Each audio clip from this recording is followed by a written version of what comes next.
Okay. So now that we know it's working, we got a question. Let's see. I was flipping TV channels on Monday night, came across Bruce Almighty. I think I've seen that one.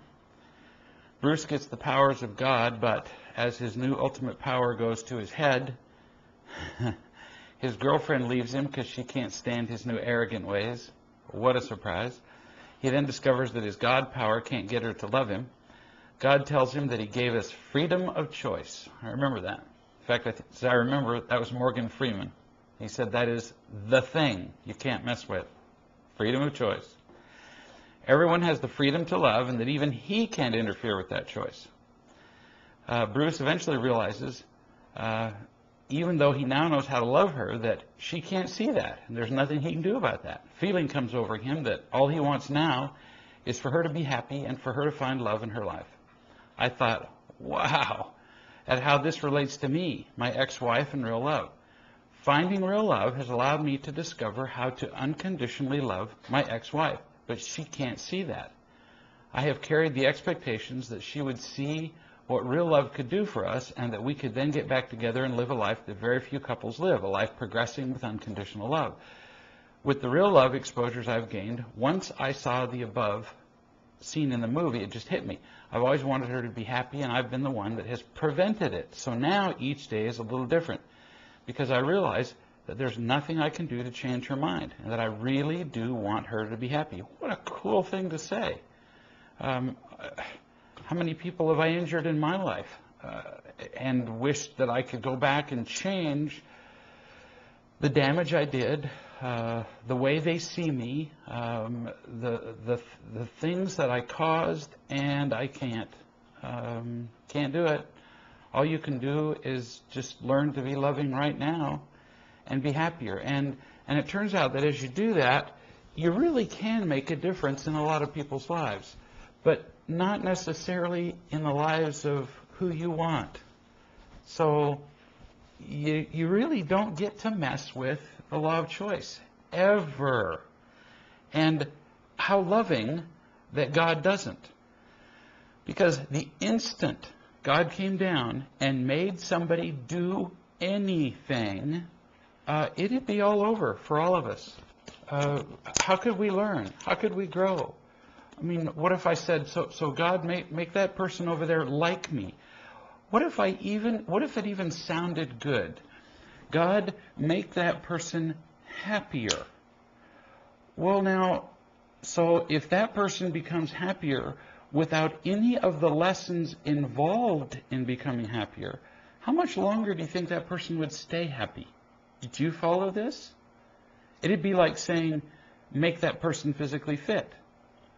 Okay, well, God could do that. God could make somebody physically fit, just like that. But you think they'd stay fit? Well, of course not. You have to do what it takes to get there. And you have to value it, or there'd be no reason for you to stay there. So, good thing that we have the law of choice and that it doesn't get violated. And although there are times we want to, we look back and we think, oh, if only I'd, we kind of have to get over that, huh?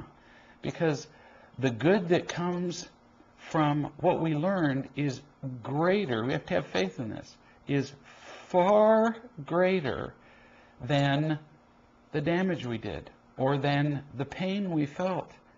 And we have to just be willing to let go of the mistakes. There's sure going to be lots of them.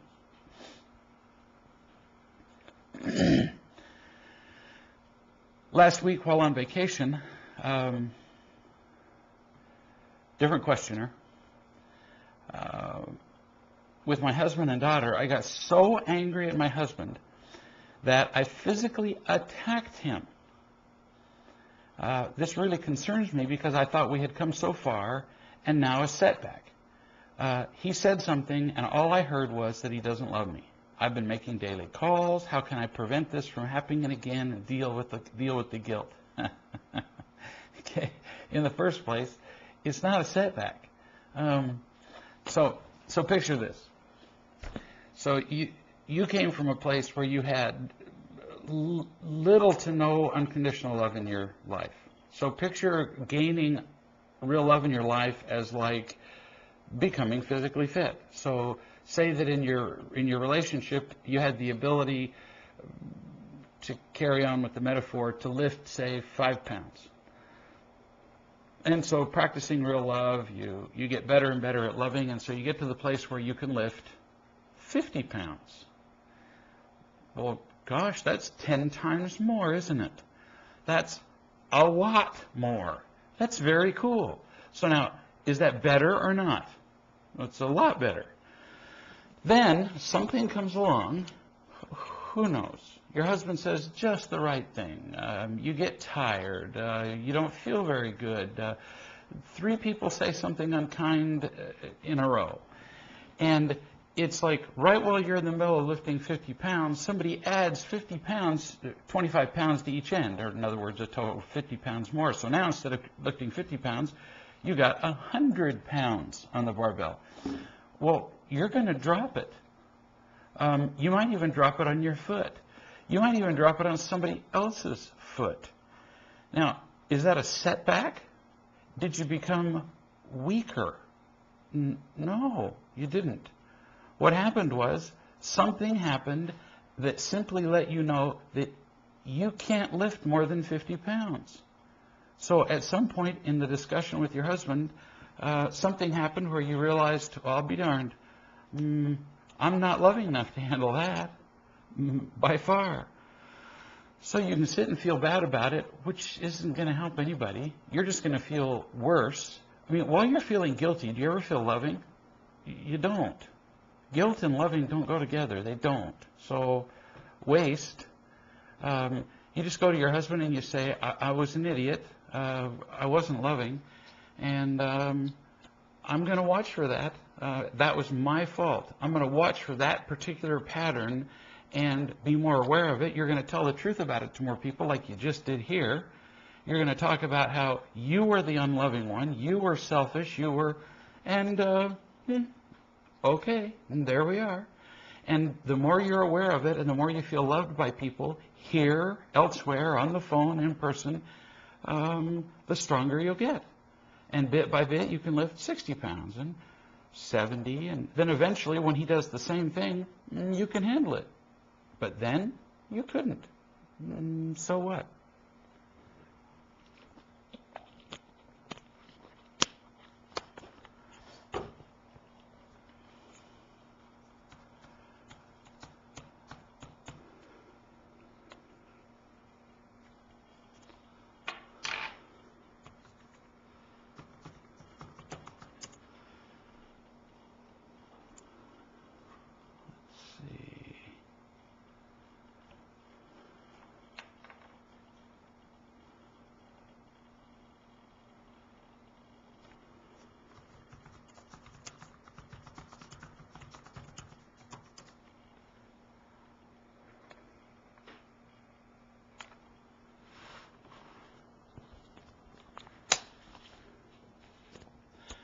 I'm going to answer a question of a lady who, I don't think she's in the room, but it was a good question. So she emailed it to me earlier.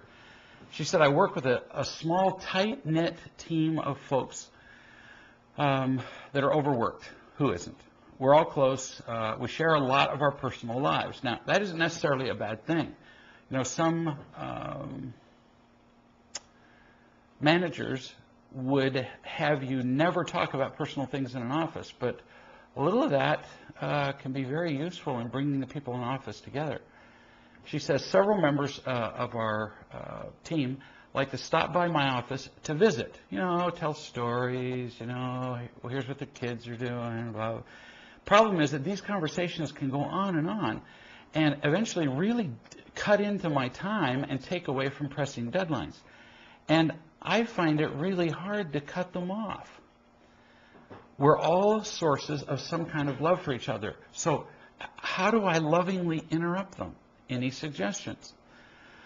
Oh yeah. Now the first really key thing is that you have to get it in your head that you don't need the love of any particular person who's telling you a story. If you do, if you're telling me a story at work and I need your approval, I'm dead, because there's no way I'm going to interrupt you. I'm going to let you talk to me until you fall over dead, and I'm not going to get to my deadline. And it will interfere with my work. So there's nothing I can do if I need your approval. First thing you have to decide is, can I get enough real love outside the office so that I don't have to have the conditional approval of any particular person in the office? You have got to make that decision first. After you've made that decision, then when somebody comes up to tell you a story, you can kind of, oh, she is here. Then after you've made that decision, then when somebody is coming by your cubicle or your desk or whatever telling a story, you be polite up to a certain point, and then you say, you decide, I need to get on. And so this is an important part. When we apologize, the only reason to apologize is for doing something what? Wrong. And so when we go, I'm sorry, I hate to interrupt, or I have to get back to work, you're already saying you're doing something wrong. It puts you in an inferior position. In fact, it puts them in a position to judge you for screwing up. Don't do that. So you look straight in their eye, right at them.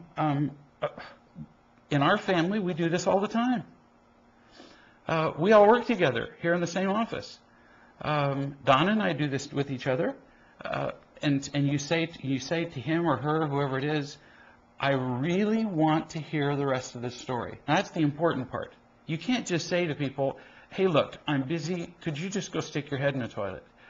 People don't like to be told to buzz off. And they like to be told that what they're saying is important to you. So you say, I really want to hear the rest of the story. Right now, however, I have to finish this.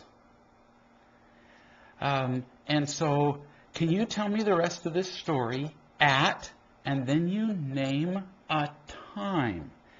And if you're smart, you name lunchtime, or you name a break time, or you name after work. You'll discover a lot of the time that it wasn't even important enough for them to remember to bring it back up to you. But that's up to them, you see.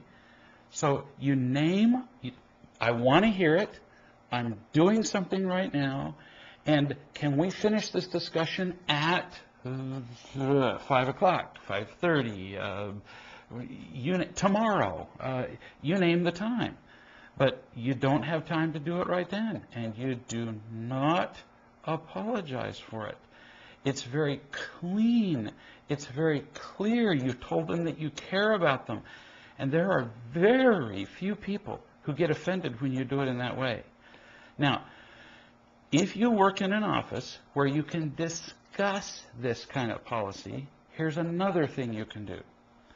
What I do is, when I call somebody on the phone, if any of you have gotten phone calls from me, you may have noticed that one of the first things I'll say to you is this a good time for you to talk? I'll say that first. That now makes it your responsibility to say to me, no, I've got something going on right now. Can we talk at blank? It just shows a real consideration for other people's time, because every time you drop by somebody's desk, every time you call somebody on the phone, you are interrupting them. I figure if I call somebody on the phone, I'm bothering them. And I should ask permission to speak to them, because they were doing something else, even if they were sleeping. I'm interrupting. And we need to get across to people, if you're capable of having discussions like this in your office, that's the kind of thing that should happen before people bring up personal things. Ask people if they have time. But as long as you're clear and clean like that, people don't get offended. And you do it each time. Instead of saying things to people like this, oh, this never works. You just stop by my desk too often and interrupt me with personal stories. You let me know the day that a statement like that goes over well, and that somebody says, why, thank you for saying that to me. I've always wondered if I did that. That'll never work.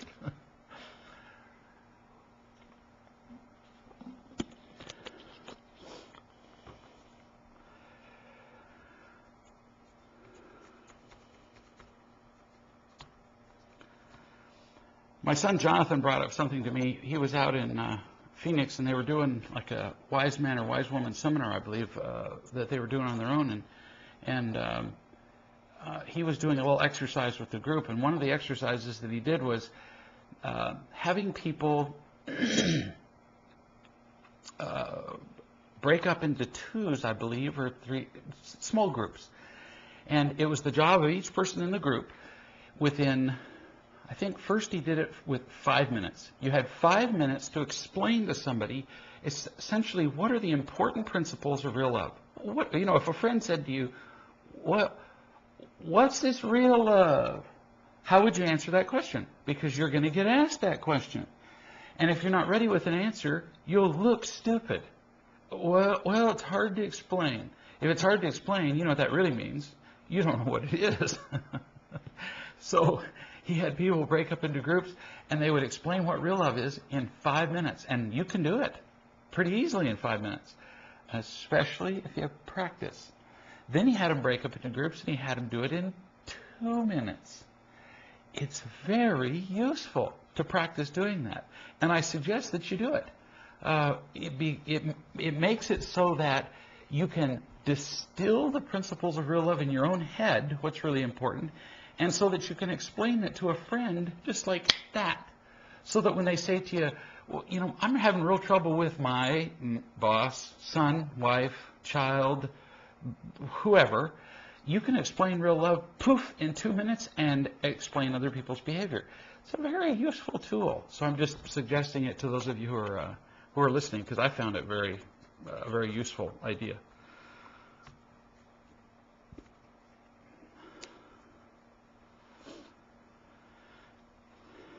Alex is saying, where I work, we interrupt each other all the time, and it makes it impossible to get anything done. It's almost company policy. And again, you need to tell me, Alex, if it isn't helping what I was telling you. You need to be very clear about, I really want to hear what you're saying, but I can't be interrupted right now. And, you know, like in our household, I tell people, if there's something important that I'm working on, I tell my assistant, I tell Mike, I tell Donna, I tell whoever, look, for the next hour and 15 minutes, for the rest of the day, for the whatever it is, don't bother me. It's nothing personal. I have to have some uninterrupted time to think and accomplish something. So, unless, you know, if somebody calls with something that you judge, and I'm going to leave it to your judgment, is pretty critical, don't page me. Don't intercom me. Don't call me. Don't come knocking on the door. Stay away. And what it does is it establishes you as a person of purpose. It doesn't establish you as somebody who's irritable and snotty, because you say it in a very clear, this is what I need. I care very much what the rest of you want, but for the next hour and a half, I have to have this time alone. Because if you simply let everybody walk into your space every little minute, that's not loving. It's careless and sloppy and emotionally lazy. That's what it really is.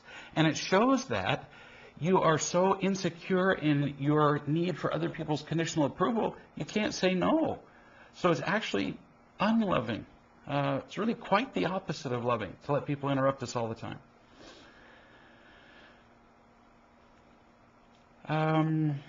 Let's see. Haley says, part of corporate culture, it varies between companies.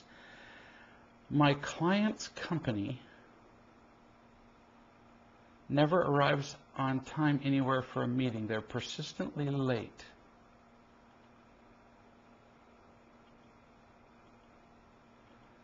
My client's company. So I guess, are you asking what to do about it? You need to tell me a little bit more, Haley. So, like, you're saying you have a client that you do business with, and if there's a meeting, they're late all the time. Is that what you're telling me? I mean, so you need to give me a little bit more information. Late for what kind of meeting? Where do you meet? Do you meet at a neutral site? Do you meet at your place of office? All those things matter. So give me a little bit more information, and I can tell you how to handle that in lots of very effective ways.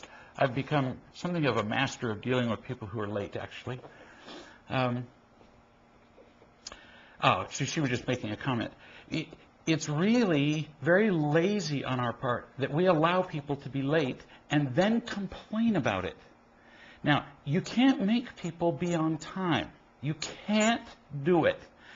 But to have people be late and then whine about it, that's stupid. And it's unloving. So if somebody's late with me once or twice, well, big deal, people are late. But I take something with me to do everywhere I go. I take a briefcase, I take a laptop, I take something to do. So if somebody's late, I bring out my laptop or my whatever, and I get to work. I don't care if they're late. I've got plenty to do. If somebody's late repeatedly, I will not meet them in a place where I have to wait on them. I'll arrange a meeting at a place where they have to come and meet me. And then they have to wait. Well, usually people don't have to wait on me, but where they have to come and where I don't have to sit around and wait on them. And if somebody does that repeatedly, I'll come, I'll wait 15 minutes, and I'll leave. And I'll tell them then late when they say, well, what happened? I say, well, I came and I was at the spot, I waited for 15 minutes and you didn't come. After a while, people catch on that you will not wait for late people. Let's see. John made a great comment, and I'm not going to go through the whole thing, but because a lot of it was technical. But he was talking about how he's played golf for a long time, and I play golf about once every 3 years. So you can imagine the difference between how he plays and how I play. But he said that, you know, he's a pretty good golfer, and or at least he thought he was. And so he went to a local golf instructor who, I guess, apparently photographed, you know, they have all this so cool technology these days, and photographed his swing.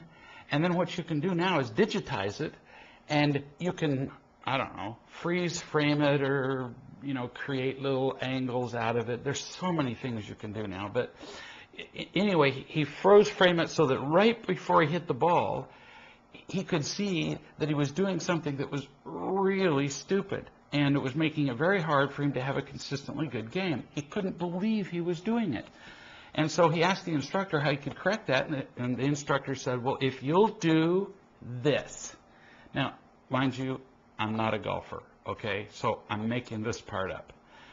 But so, if you'll turn, you know, right as you're striking the ball, if you'll turn your hand slightly to the right, he didn't say that, but you'll turn your hand slightly to the right, you'll hit the ball more consistently straight.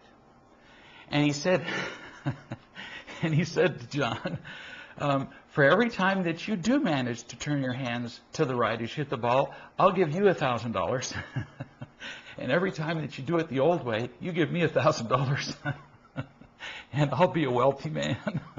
And so John tried this over and over again, and there was a little way that they could tell. I guess he put a little sandbag just past the ball. There's a little way that you could tell that if John did it the wrong way, he would hit this sandbag during his follow-through. He hit that sandbag every time. Even though he knew he was doing it wrong, even though he knew what the right way was, he did it wrong every single time afterward. There's a great little lesson there for those of us who, you know, for all of our lives have been interacting in our relationships, who have been pursuing our personal lives, not even necessarily in relationships, and doing the wrong things over and over and over again. Then we learn about real love, we learn how to do things differently, and we expect, like, are you listening to this, Barb? We expect, like Barb did, that now she's learned a little bit about real love. Well then, how could I possibly make a mistake and become so angry that I would lash out physically at my husband? sweetie pie, I mean, you've been doing it wrong for, Barb, you got to be at least, what, 24? That's a little joke. I mean, we've been doing it wrong for decades. And then we learn, oh, not that way. We need to do it a little bit different. We're not going to suddenly do it right. Very much like John's story, one of my sons is a professional dancer. And he talks about how they practice a particular move. They practice particular, I don't know if you've ever watched professional dancers, but they get up there, with their feet on the bar, and they practice these moves over and over. And the reason they do that is that so many dances are simply putting certain moves together one after another. They do moves, they put moves together like a pianist puts notes together. And you learn that move over and over and over again to the point where he says it becomes part of your muscle memory. You start that move and your body just finishes it for you. You've been doing it that many times. And we've been doing that all of our lives. I mean, somebody comes at us, they attack us, and we simply finish out the scenario. We automatically go into defending ourselves, whining, acting like victims, lying, attacking back, blah, blah, blah. And then we learn that that's counterproductive and that there's a smarter way to do it. And we can't just suddenly stop it. That muscle memory, or in this case, that emotional, spiritual memory, has been there for so long that we just finish the move. And then later go, oh, that was so stupid. True, yes, it was stupid. And with as much practice as we've had doing it the wrong way, you just can't suddenly give it up. Stephen Fisher here. John says, good muscle memory analogy, but due all to you, John. That golf story was wonderful. Even though, forgive me, John, for telling it all wrong. I just don't know enough about golf to tell it right. Stephen Fisher's been doing Real Love for longer than just about anybody here in the room.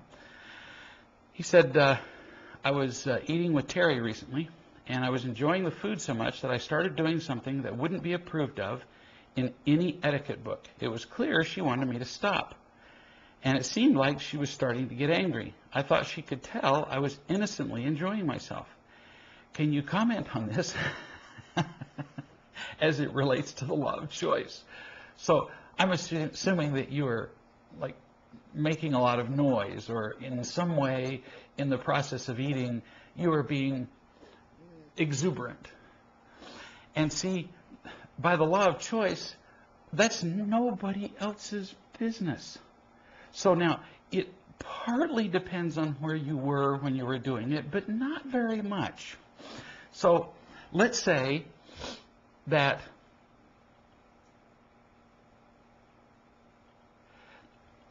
Stephen, that I were eating with you in a restaurant, and you were eating wings, hot wings, which is a notoriously messy food to eat. Anybody who would serve hot wings at a formal dinner should be killed because you can't eat them neatly. And so you pull out the hot wings, and let's say there are a few people, by the way, who eat hot wings like this. And there are there are people who eat them essentially all over their face. They eat them with their cheeks and their chins. And they suck the meat off the bones. I don't know if you've ever known people to do this, but they do. And you would swear you were at a hog trough watching animals eat. So let's say that you and I were at a restaurant and you were eating like this. Would that bother me personally? No, probably not. But let's say it did. Let's say that it really bothered me just personally that you ate like that. Would I have a right to ask you to stop? you always have a right to ask somebody to stop, but you're a moron if you do it under these circumstances. And so what I would probably say to you is this: Stephen, I have an unusual idiosyncrasy. It really bothers me to hear people make a lot of noise when they eat. And wings are a particularly difficult food to eat quietly. I know that. So if you don't mind, what I'm going to do is go off to the bathroom, go outside and chew gum, watch the trees blow in the breeze, whatever, for the next, what do you think, 10 minutes while you finish the wings? And then I'll be back, and you and I will finish our meal. Is that acceptable to you? Because I don't want to interfere with your enjoyment of the wings. And frankly, I don't have a right to interfere with your enjoyment. Now, at that point, this is very cool. You might say, because now I haven't asked you to do anything. Do you see this? It's critical you don't interfere with people's with the law of choice. As soon as you start to tell somebody to do something, they'll start to fight you. Whereas if I were to say that to you, you might actually say, you know, I'd rather have you here. I'd rather have you here than gone while I eat the wings. I'd rather have your company than eat wings like I usually do. So I'm going to choose to eat the wings quietly. I'm going to, in fact, cut them up with a knife and fork. I'd like to see that. But I choose to eat them more quietly. Well, okay. But notice, I'm not asking you to do anything. You might choose to do that. Or you might say, oh, hey, thanks. I really am kind of a pig when I eat wings, and so I'm going to eat them. I'll see you in 10 minutes. Notice, nobody's controlling anybody. Nobody's mad at anybody. Everybody's completely accepting of everybody else. And that is an example of the law of choice. Get the point? And I don't know if that was kind of the thing that you were going through with the other person, but that's an example of how you don't interfere with other people. You don't tell them what to do. Now, there are examples of where you get to. Smoking. I don't care if people smoke. None. Smoke all you want. But you don't get to smoke in my house. And you don't get to smoke in my car. Why? Because it's my house and my car. Now, you do get to eat wings loudly in my house because I can just walk into the next room. But if you smoke in my house, it will stink in that room for probably days. See the difference? And I'm willing to put up with you making noise in the room and I can come back. But the point is, it's my house and my car and I get to make that choice. So just because there is a law of choice doesn't mean that you don't sometimes get to tell somebody no. Because if they're going to smoke in your house, you see, they're interfering with your ability to choose with something you own. So there are relative tiers of the law of choice, if you like. If I own something, I have first choice over a thing. Like when I see two kids fighting over a toy. And I walk into the room and one says, why could you go? I had it first. I have one question. Whose toy is it? And the kid says, well, it's his, but I had it first. If it's his toy, then he gets to choose what he does with it. Well, but he never lets me play with it. And that would be his choice. Law of choice is very, very important. You cannot fool with that law.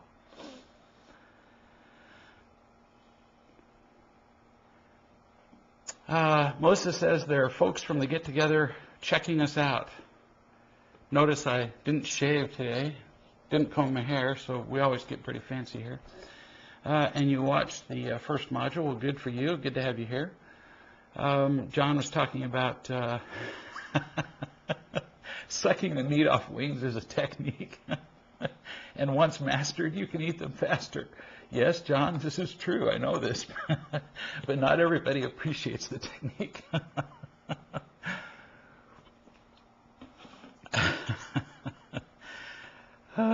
Hysterical. But you'll notice that. that the law of choice will really help you out in a lot of situations. Do I have a right to control somebody in this situation? And boy, once you've answered that one, because that's the premier law, then you get to butt out. Here's Stephen again. I noticed that I was getting stubborn when she tried to get me to stop. Irritated, even angry. Yeah, it's a natural response. Not justifiable. I mean, you know that. You've been around long enough, Stephen, to know that anger's never justifiable. Anger's never loving. It's never kind. It's never selfless. Never makes us happy.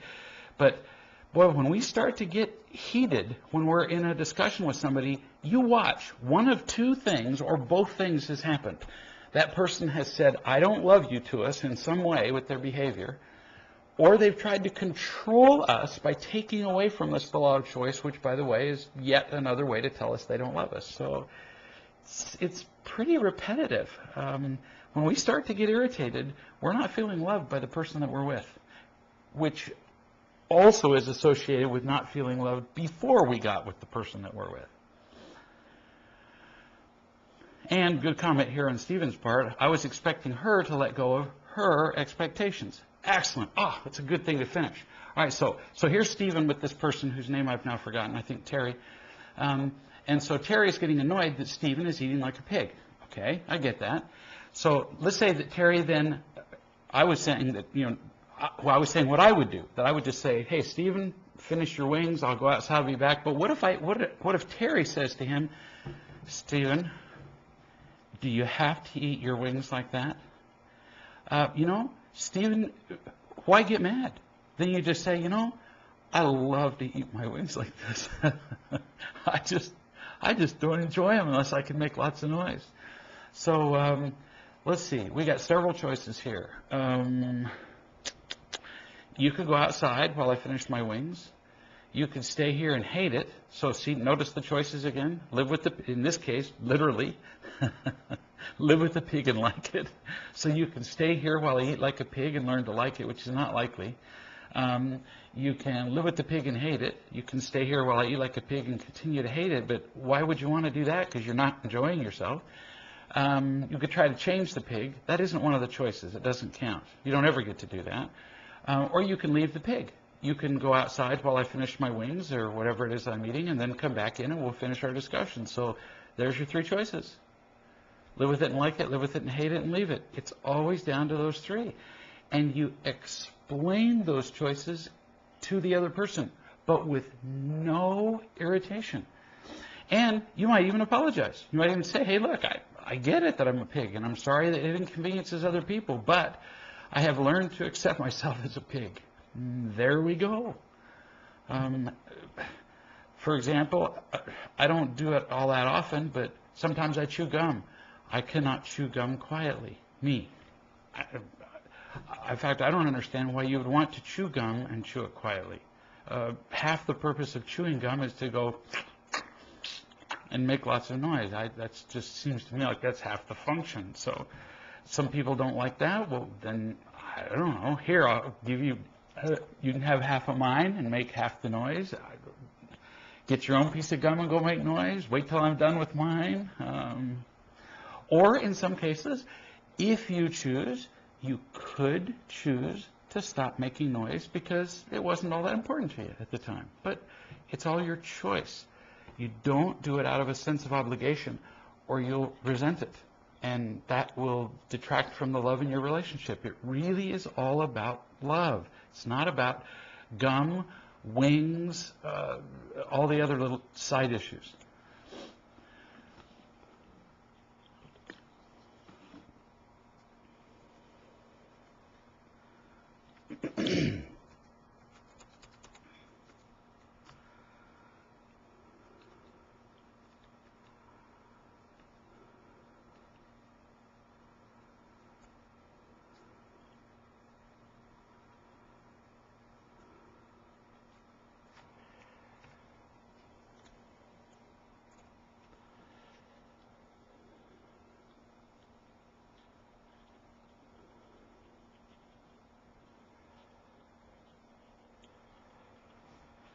John said he enjoyed reading the Paris Hilton article in the forum. Do we have a Paris Hilton article in the forum? Oh, thank you, John. I didn't remember that I'd written a Paris Hilton article.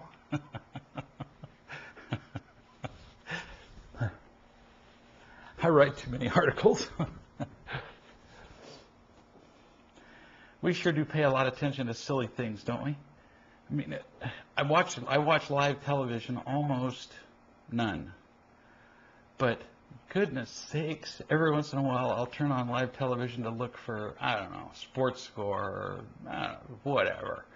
And there was a period of time there where you would have thought she was the Secretary of State or the Vice President of the United States. That's all I saw. And it was all over her, drunk driving and going to jail for a few days. Holy smokes. We sure do just love that emotional voyeurism, don't we? Goodness sakes. It's like get a life, huh?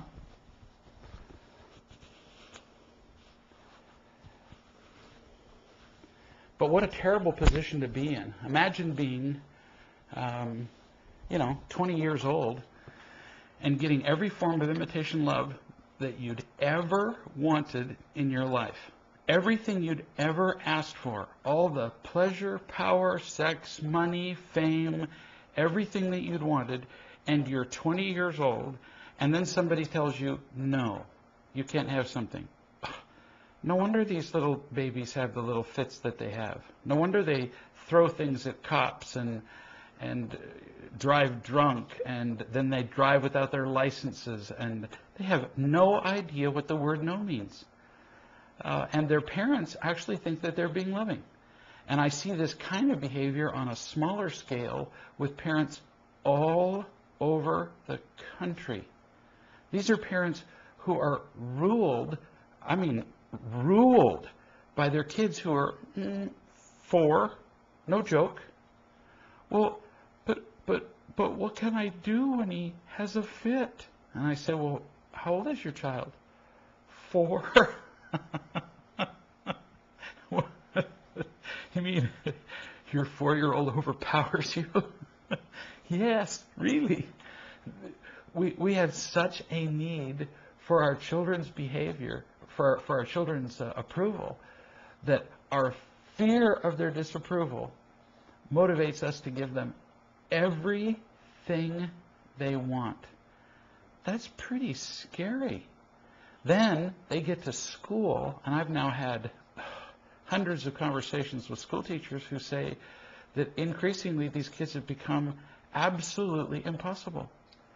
Because the kids arrive at school having been utterly spoiled by these kids. What did I just say?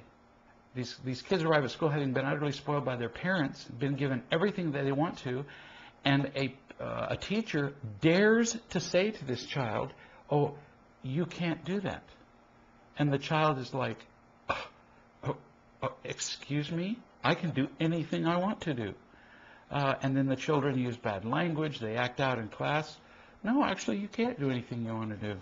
No, we actually all live here together, and there are certain rules that govern our behavior so that we can live here together most effectively. And you have to live by them just like the rest of us do. And unless parents teach that to a child, the child is going to be destroyed. So, hard stuff. I got a call today from a kid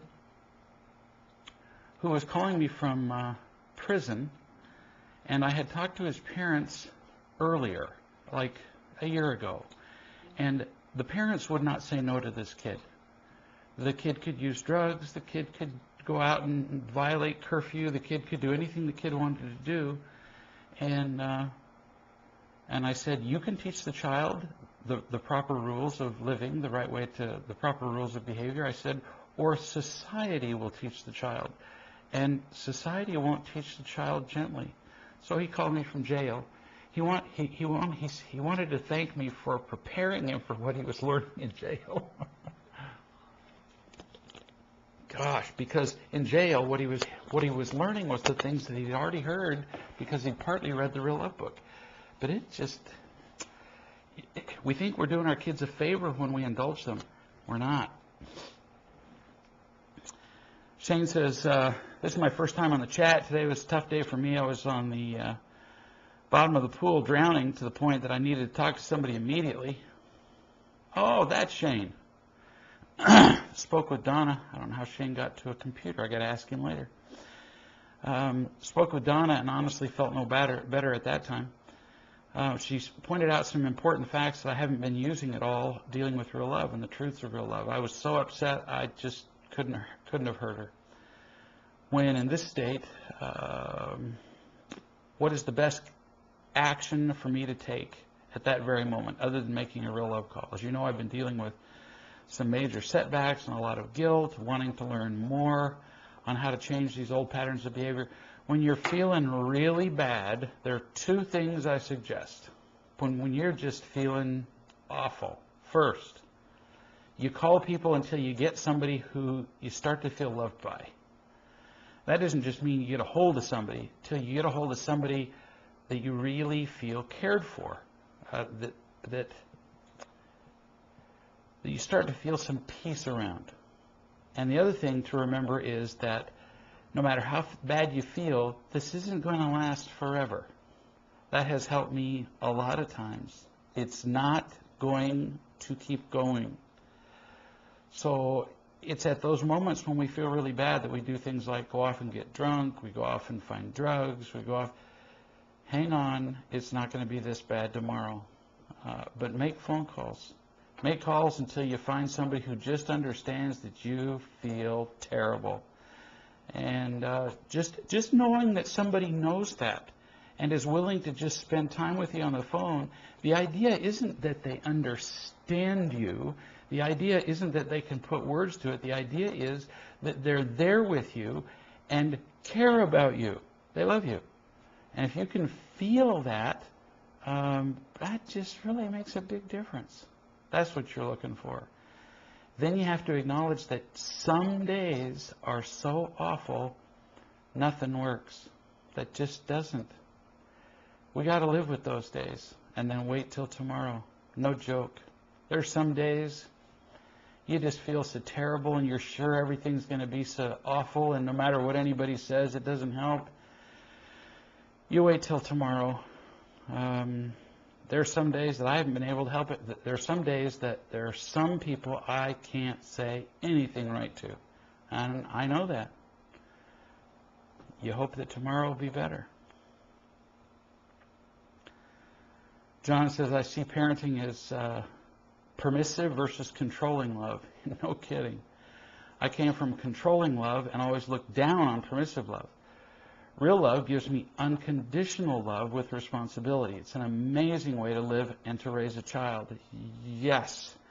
And I recommend that everybody who has a child read Real Love and Parenting, no matter how old their children are. Even if your children are in their 50s, you're going to understand what you did with your kids. What we usually do is we're either permissive parents or we're controlling parents, or with dizzying schizophrenia, we go back and forth between controlling and permissiveness.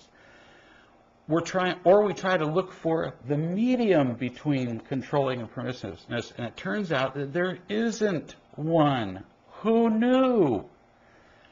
There's no medium because permissiveness is on the field of death at one end, I guess, and controlling is on the field of death at one end or in the middle or somewhere.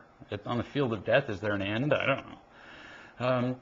And real love isn't even on the field of death. It's a completely different way of raising kids. You don't alternate between controlling and permissiveness. You don't find a medium. You teach them and love them. Sometimes you use consequences, which is part of teaching, but there's neither one.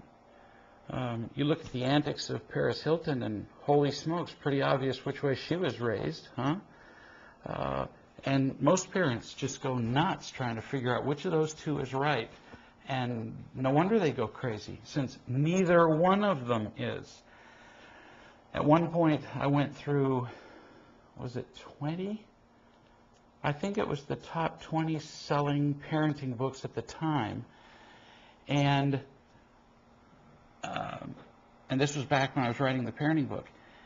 And out of the top 20 selling parenting books at the time, I get this, I looked in the indexes, or indices, depending on how you like to pronounce or how you like to pluralize the word index, and I didn't find in the index of the top 20 selling parenting books a single reference to the word love.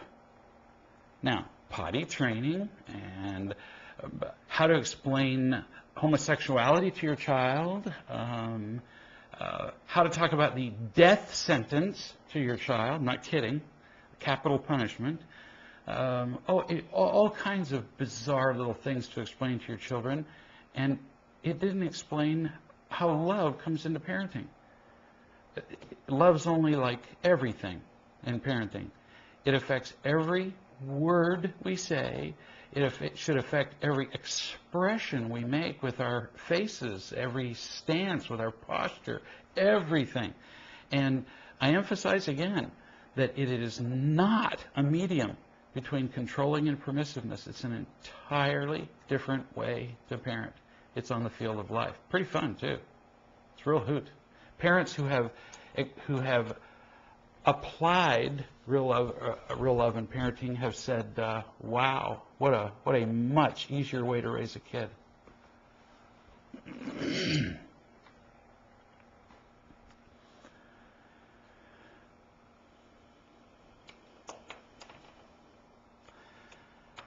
So I want to thank you guys for coming back. I'm sorry we had technical problems last time, but somehow they magically... No, they didn't magic. Mike fixed them. Mike made them go away. Mike and the communication fairies. But anyway, they're better. So we're going to... I'll be back with you again here next Tuesday. And then from now on, we're going to have me on Tuesday and a Real Love Professional on Thursdays. So we're going to be having the webcast 2 days a week. Me Tuesday, somebody else on Thursday. It just increases the availability of people being able to talk about real love issues. So please, again, invite your friends, come, send your questions ahead of time. Love those. Just gives me a chance to kind of usually, it's not a matter of considering the question, it's just a matter of usually of editing it down and making it shorter to read. And sure have loved being with you. So it's always about real love, and we'll see you next Tuesday.